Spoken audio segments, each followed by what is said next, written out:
رشد از 7 تا 9 ماهگی. پرویز کم چیزی را از نظر دور می‌گذارد و از پشت خود با شکم خوابیدن را الکی آموخت و هنگام خوابیدن با شکم با دستهایش تکیه می‌کند.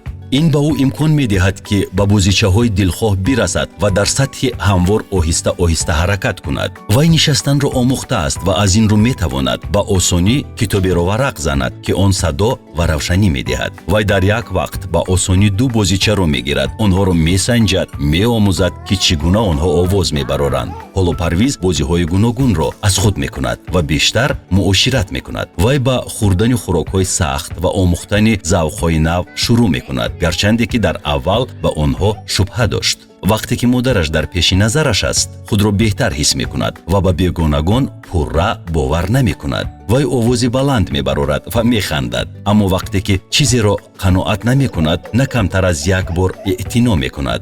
مادر پرویز می‌داند که او را چی طور آرام سازد تا که او خود را بهتر حس کند و اینچنین توجه افزاینده او را به جهان اطراف قانع گرداند.